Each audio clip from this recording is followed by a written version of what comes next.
죽음을 사랑한 소년 안드레아스 그루버 북로드 7. 10월 1일 목요일 자빈의 네메즈는 아카데미 건물로 들어갔다. 언니 집에 가는 건 취소해도 되잖나. 헬스 국장이 그녀에게 대수롭지 않은 듯 내뱉은 말이었다. 그녀는 조카들을 만날 생각에 잔뜩 부풀어 있었다. 금발의 사랑스러운 조카들도 이모가 오기를 목 빠지게 기다리고 있을 텐데 7살, 8살, 11살인 케르스틴, 코니, 피오나를 키 순서대로 세워놓고 보면 오르간 파이프 3개가 나란히 서 있는 것 같았다.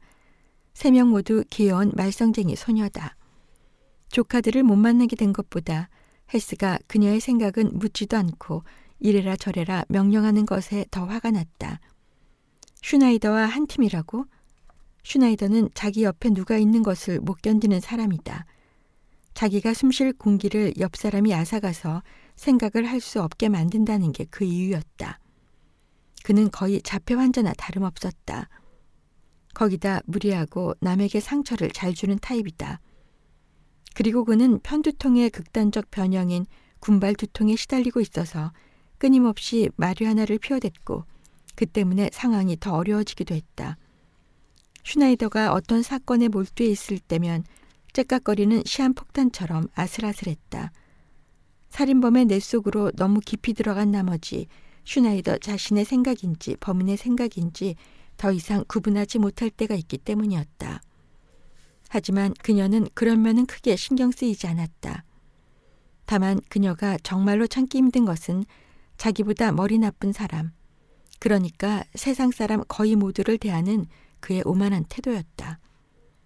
자비네는 슈나이더가 수업하고 있는 강의실 뒷문으로 들어가 맨 뒷줄 자리에 앉았다.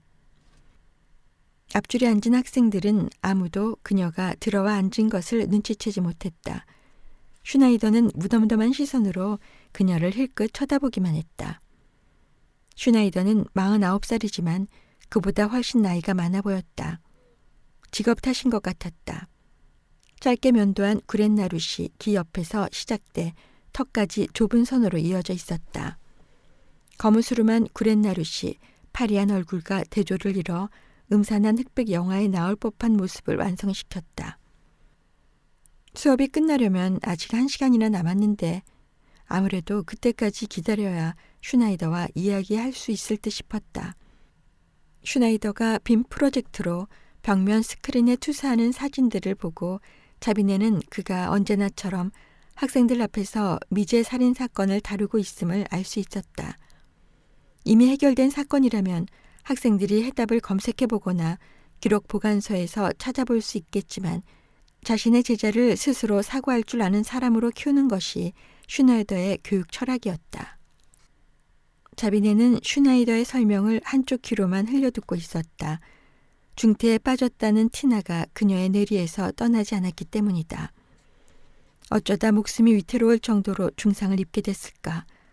총에 맞은 걸까? 아니면 살인범과 격투를 벌이다가 다친 걸까? 슈나이더는 더 많은 걸 알고 있을 것 같았다. 이제 두 사람은 한 팀이니까 그에게 자세한 정황을 물어볼 생각이었다. 자비네는 한 손으로 턱을 개고 슈나이더의 말에 귀를 기울였다. 피살자의 침실에서 이 편지가 발견됐지. 슈나이더가 길게 느리는 네덜란드 억양으로 설명하며 빔 프로젝터의 리모컨을 눌렀다. 타자기로 쓴 편지 한 장이 스크린에 나타났다. 자비네는 편지에 적힌 글을 읽었다. 내가 이 집을 지켜본 지 벌써 5개월이나 됐다. 더 치밀하게 계획을 세우려면 누가 어디서 자는지 알아야 했으니까 이제 때가 됐다. 이 글을 어떻게 생각하나? 자, 누구 먼저 말해볼 사람? 슈네이더가 재촉하듯 물었다. 한 여학생이 손을 들었다. 피살자가 요하나 베크라는 판사였다는 점으로 미루어 그녀의 집 주소는 비공개였을 거예요. 그렇지, 슈나이더가 말했다. 자비네는 귀를 쫑긋 세웠다. 그녀도 아는 사건이었다. 판사는 이틀 전 늦은 저녁 도르트문에 있는 본인 집 침실에서 살해됐는데 그 시각에 그녀의 남편은 아래층에서 텔레비전을 보고 있었다. 나이가 50세가량이고 피부색이 검은 그녀는 원래 세네갈 출신으로 다카르 대학에서 법학과 정치학을 전공했다. 그녀의 남편은 도르트문트 출신의 변호사였다. 언론에서는 이 사건을 국위주의자의 소행으로 봤다. 자비네가 알기로 피살자는 슈나이더가 잘 아는 사람이었다. 그래서 이 사건을 학생들과 같이 다루는 건가? 그러니까 살인범은 오래전부터 그녀를 사전 조사한 게 분명해요. 범인이 피해자를 골라 살인을 저지른 건 우연이 아니었어요. 그런데 사건 기록을 보면 베크 판사가 이 편지를 경찰에 알렸다는 말이 전혀 안 나오죠. 그녀가 알리지 않았으니까. 슈나이더가 거들었다. 베크 판사가 적어도 남편한테는 이야기를 했을 텐데 남편이 이 편지에 대해 전혀 몰랐던 걸 봐서 범인이 살인을 저지른 그날 침실에 편지를 두고 간 것 같아요. 왜 그랬을까? 우리 수사에 혼선을 주기 위해서죠. 제대로 짚었군. 슈나이더가 인정했다. 거기 자네가 계속해보게. 그가 첫 줄에 앉은 남학생을 가리켰다. 두 가지 추론을 할 수 있는데요. 첫째는 요하나 베크의 남편이 편지를 썼으며 집 뒤편 벽에 사다리를 놓고 침실 창문으로 들어와서 자기 아내를 살해한 다음. 오케이. 그럼 두 번째 추론은? 슈나이더가 냉정하게 남학생의 말을 잘랐다. 범인은 저녁 8시경, 그러니까 날이 이미 어두워졌지만 남편이 아직 아래층에 있는 시각에 맞춰 침실 창문으로 침입했어요. 남편이 먼저 침실로 올라왔더라면 살인범이 남편도 죽였겠죠. 슈나이더가 손을 들었다. 남편도? 아니면 남편만? 남학생은 잠시 말이 없다가 다시 입을 열었다. 글쎄요. 먼저 시신의 사진을 보고 살인범이 시신을 어떻게 했는지 알아야 대답할 수 있을 것 같은데요. 그렇지. 사진은 우리에게 중요한 정보를 제공하니까. 슈나이더가 책상으로 가서 파일 더미를 가져왔다. 이제 여러분에게 살인범이 요하나 베크를 어떻게 했는지 보여주지. 엄청난 혼란을 야기해서 행여나 또 다른 인종차별 모방 살인이 일어날까봐 자세한 부분은 언론에 공개하지 않았네. 슈나이더가 법의학자의 소견서를 복사한 듯한 파일을 학생들에게 나눠줬다. 그리고는 잠시 후 빔 프로젝터의 리모컨을 눌렀다. 그 순간 종이를 바스락거리던 소리가 뚝 멈췄다. 모두의 시선이 스크린에 고정됐다. 자비네도 숨을 멈추고 사진에서 눈을 떼지 못했다. 아, 맙소사. 끔찍한 현장 사진이 5초마다 한 장씩 스크린에 비쳤다. 자비네도 그런 장면은 아직 본 적이 없었다. 슈나이더는 새내기 학생들을 조금도 배려하지 않았다.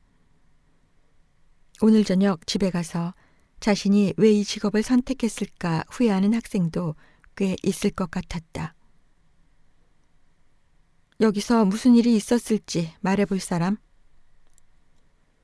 키가 작고 뻣뻣한 검은 머리에 피어싱을 한 모습이 티나 마르티넬리와 매우 닮은 여학생이 손을 들었다. 요하나 베크는 침실에 들어왔을 때 범인이 방에 있다는 걸 알아차리지 못했어요. 범인은 사람이 들어갈 만큼 넓은 벽장에 숨어 있었으니까요. 그녀가 벽장문을 열고 그와 마주친 순간 범인이 클로로폼으로 그녀를 마취시켰죠. 그 다음 의자에 앉히고 케이블 타이로 팔과 다리를 묶고 날카로운 스탠리 나이프로 목을 잘랐어요. 칼날이 후두 중앙을 정확하게 관통했죠. 클로로포름은 더 이상 흡입시키지 않았기 때문에 마취 효과가 금방 약해진 데다 통증과 아드레날린 분비로 인해 요하나 베크는 마취에서 깨어났어요. 그래서 살인범은 어떻게 했나? 범인은 그럴 경우를 미리 대비해놨어요. 그녀의 코를 막아서 그녀 자신의 피에 질식하게 만들었죠. 이 모든 일이 그녀의 남편이 아래층에서 텔레비전을 보는 동안 일어났어요. 슈나이더가 만족스러운 듯 고개를 끄덕였다. 좋아. 그 다음에는 어떻게 됐나? 자비네는 소름 끼치는 스크린 위 사진을 다시 바라봤다. 입안에 쓴맛이 돌았다. 범인은 그녀의 두 눈을 찌르고 스탠리 나이프로 얼굴 부분을 머리에서 도려냈어요. 이마만 일단 온전하게 놔두고 말이에요. 왜 그랬을까? 정신분열증 환자들은 상대의 표정을 못 읽기 때문에 위협을 느낀다고 해요. 범인이 그녀의 얼굴을 도려낸 것도 맞는 말이긴 하지만 이건 정신분열증 환자의 소행이 아니야. 다른 의견은 없나? 그는 왜 그녀의 얼굴을 도려냈을까? 음부나 가슴이 아니고 왜 하필 얼굴을 훼손했을까? 누가 손을 들고 말했다. 살인범과 관련해 얼굴이나 눈에 있는 상처는 몸에 있는 상처와는 다른 뭔가를 말해줍니다. 그는 피살자와 개인적으로 아는 사이였을 거예요. 아주 친밀한 사이요. 그러니까 얼굴을 도려낸 건 개인적인 증오심 때문일지도 모릅니다. 훨씬 낫군. 그럼 그가 도려낸 얼굴을 화장대 거울에 붙여놓은 건 왜일까? 그리고 그가 의자에 앉힌 시신을 거울 앞에 갖다 놓은 이유는 뭘까? 그녀의 영혼을 분리하려는 것 아니었을까요? 누가 자기 생각을 말했다. 아니지. 그럴 생각이었다면 흔히들 영혼의 중심부라 일컫는 이마도 같이 도려냈을 테니까. 꿀먹은 벙어리 마냥 다들 말이 없었다. 나 참 머리를 굴려보라고. 슈나이더가 소리질렀다. 여러분은 아카데미 입학시험을 가장 우수한 성적으로 통과했다던데. 수재 중에 수재라고 말이지. 진짜인지 미심쩍지만. 그는 그러니까 그녀 자신의 추한 모습을 그녀 눈으로 보게 하려고 그런 게 아닐까요? 누가 입을 열었다. 어쩌면 그래서 클로로포름을 사용했을지도 몰라요. 클로로포름은 암을 유발하기 때문에 장기적으로 종양이 생길 수도 있어요. 좀 더 구체적으로 설명해보게. 그는 마치 머리에서 종양을 떼어내듯 그녀의 얼굴을 도려냈을 거예요. 슈나이더의 한쪽 눈썹이 올라갔다. 흥미로운 추론이군. 자, 당신 모습을 봐. 몸서리 처지게 취한 당신의 모습을. 내가 당신 내면을 밖으로 까 뒤집어 놨지. 남은 건 빈 껍질뿐이야. 슈나이더는 자신의 말을 음미하듯 잠시 말이 없더니 다시 학생들에게 물었다. 그럼 이 메시지는 어떻게 해석해야 할까? 자비네는 사진을 살펴봤다. 살인범은 피의자의 얼굴을 거울에 붙이고 그 위에 피로 이렇게 적어놨다. 노른자는 살아있다. 한 남학생이 손을 들었다. 노른자라는 단어는 알을 깨고 나오는 병아리를 연상시켜요. 그러니까 말씀하신 것처럼 내면을 밖으로 까 뒤집으려는 그의 의도가 담긴 메시지일 수도 있어요. 계속해보게. 피살자에게 없는 내면의 가치를 암시하는 것일지도 모르죠.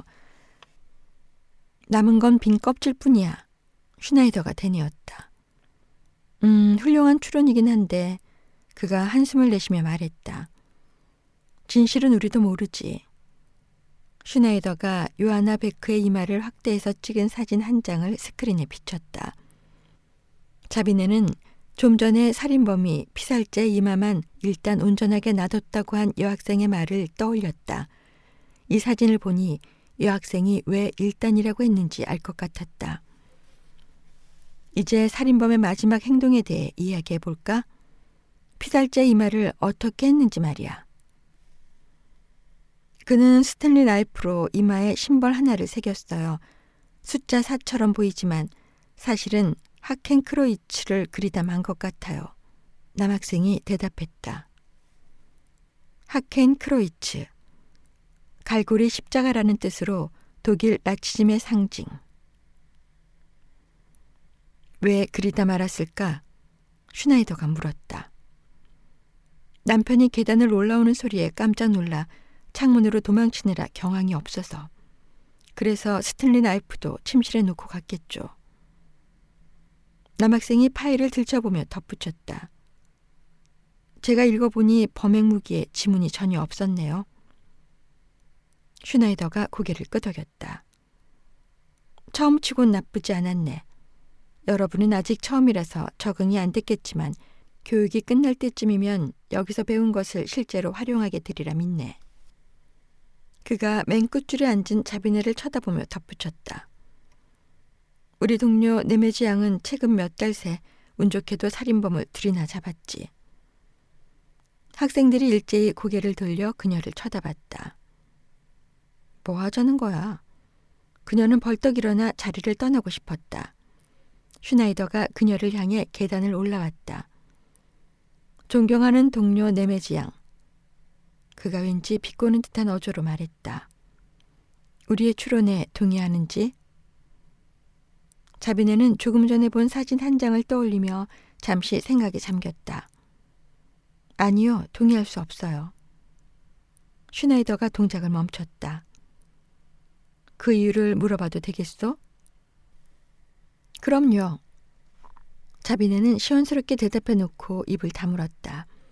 슈나이더의 장단에 놀아나고 싶지 않았다.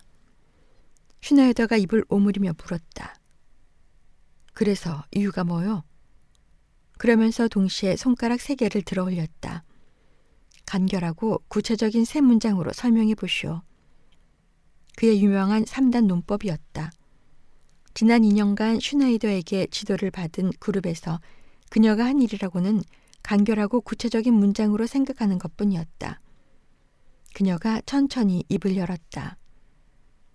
인종차별적 동기에 의한 살인이 아니니까요. 제 생각에 저 심벌은 하켄 크로이츠가 아니에요. 전하려는 메시지가 이미 완성됐죠. 그러니까 숫자 4라고요. 왜 그렇게 생각하는지? 침실 사진을 다시 한번 보여주시겠어요? 슈나이더가 침실 전체를 찍은 사진을 스크린에 올렸다. 시신은 도려낸 얼굴이 붙어있는 화장대 거울 쪽으로 시선을 향한 채 의자에 앉아 있었다. 계단으로 나가는 문이 한 뼘 정도 열려 있었고 창문도 마찬가지였다. 문 옆에 있는 서랍장에는 피 묻은 스탠리 나이프가 놓여 있었다. 칼은 화장대에서 창문으로 도주하는 동선이 아니라 서랍장에 놓여 있어요. 범인이 계단을 올라오는 남편의 발소리를 들었다면 왜 굳이 칼을 서랍장에 갖다 놓느라 귀중한 시간을 허비하고 나서야 창문으로 도주하겠어요? 학생들이 자기들끼리 웅성거렸다. 그럼 숫자 4는 뭘 의미하는 거라고 생각하시오? 슈나이더가 물었다. 그건 모르죠. 4번째 희생자를 의미하는 것일 수도 있고. 유사한 사건은 없었는데? 아직까지는요. 자비네가 속으로 생각했다. 나는 개인적으로 이 추론에 찬성할 수 없어. 슈나이더가 자비네에게서 몸을 돌리며 말했다. 자비네는 그가 그런 식으로 나오리라 충분히 예상하고 있었다. 슈나이더가 빔 프로젝터를 끄며 말했다. 내일은 극우주의자의 소행인지 아닌지 밝혀내기 위해 요하나 베크 판사가 지난 3년간 내린 판결을 낱낱이 살펴보도록 하지. 그러고는 덧붙였다. 그리고 여러분이 비밀누설 금지 서약에 서명했다는 사실도 잊지 말도록. 이 사건에 대해 누구한테도 발설하면 안 된다는 거 명심하고. 학생들은 고개를 끄덕이고 각자 노트북을 챙겨서 강의실을 나갔다. 자비네가 일어나 천천히 계단을 내려갔다. 슈나이더가 자료 파일을 정리하면서 고개도 들지 않은 채 중얼거렸다. 저 애송이들을 가르치려니 진이 다 빠지는군. 언제나 그렇듯 그의 얼굴은 백지장처럼 창백했다. 자료를 정리하다 말고 엄지와 검지 사이의 손가락 지압점을 마사지하는 것으로 봐서 군발 두통이 시작되는 모양이었다. 그는 두통으로 머리가 깨질 것 같을 때 더 빠르고 정확하게 지압점을 찾기 위해 양손에 문신으로 표시해뒀다. 그렇게 심해요? 다람쥐, 당신은 이 고통을 짐작도 못할 거요. 다람쥐는 그녀의 갈색 머리카락과 엷은 황갈색 눈동자 때문에 아버지가 붙여준 별명인데 두 사람이 같이 사건을 수사하다가 슈나이더가 알게 됐고 그 뒤로 그도 그렇게 따라 불렀다. 그렇게 힘들면 수업은 뭐하러 하세요? 그가 잠깐 시선을 들어 말했다. 내가 아니면 누가 후진을 양성하겠소. 내가 영원히 이 일을 할 수는 없으니까 이성을 잃지 않고 지옥 끝까지 쫓아갈 수 있는 인재가 필요해요. 배급 판사와 잘하는 사이였다는 거 알아요. 그녀가 죽다니 정말 유감이에요. 슈나이더가 냉정하게 말했다. 애도사 따위는 집어치워요. 솔직히 그녀는 우리 수사관들의 삶을 쓸데없이 힘들게 만들었어. 나는 그녀의 죽음이 조금도 애통하지 않아요. 그가 관자놀이를 마사지하기 시작했다. 자비네는 당황스러웠다. 그런 말을 하면 인종차별주의자로 찍힐까봐 두렵지 않아요? 그가 피로한 눈으로 그녀를 쳐다봤다. 내가 두려워하는 단 한 가지는 내가 실수해서 살인범을 놓치는 거요. 지금까지는 학생들하고 오래된 미제 사건들만 살펴보셨잖아요. 그런데 이번에는 왜 발생한 지 이틀밖에 안 되는 사건을 다루는 거죠? 너무 충격적이고 잔혹해서이기도 하고 이 사건으로 뛰어난 학생을 걸러내려고 그러는 거요. 대단하시네. 수업 시작한 지 얼마나 됐다고 벌써부터 걸러낼 생각부터 하다니. 이 사건은 어디가 날인가요? 도르트문트 경찰 형사과요? 슈나이더가 고개를 끄덕였다. 연방범죄수사국이 지원하고 팀 볼트라는 동료가 수사를 맡았지. 경험 많고 노련한 사람이요. 티나 마르티넬리가 중상을 입었어요. 그녀가 말했다. 이야기는 들었는데 나도 자세한 건 몰라요. 그것 때문에 여기 온 거요? 그녀는 고개를 저었다. 헬스 국장님이 기뜸해줬는데 팀을 이뤄 수사하실 거라면서요. 그래서 자원하러 왔어요. 슈나이더가 싱긋 웃었다. 거짓말 마시오. 헬스가 파트너와 공조하라고 하도 몰아붙이기에 할 수 없이 내가 당신을 파트너로 추천한 건데. 왠지 우쭐한 기분이 드네요. 얼마든 우쭐해도 돼요. 나하고 공조할 기회는 아무나 얻는 게 아니니까. 자비네는 더 이상 토달지 않았다. 지금은 맡은 사건이 없으니까 제가 주말에 잠깐 미넨에 다녀와도 상관없을 것 같은데요. 기다려봐요. 슈나이더의 말이 떨어지기가 무섭게 그의 휴대전화가 울렸다. 그가 상의 주머니에서 휴대전화를 꺼내 들었다. 1분쯤 상대의 말을 듣기만 하던 그가 시계를 보며 몇 번 예, 아니요 라고 대답하다가 제기랄이라는 말과 함께 전화를 끊었다. 미넨에 가는 건 포기해야겠어, 네메즈. 헬스의 비서 전화인데 스위스 연방경찰청이 내게 지원 요청을 했다는군. 그래서요? 우리가 사건을 맡게 된 거라니까. 내 팀에 들어온 걸 환영하오. 15분 줄 테니 간단히 짐을 챙겨요. 당장 베른으로 날아가야 하니까. 좋아요, 구독 눌러주세요.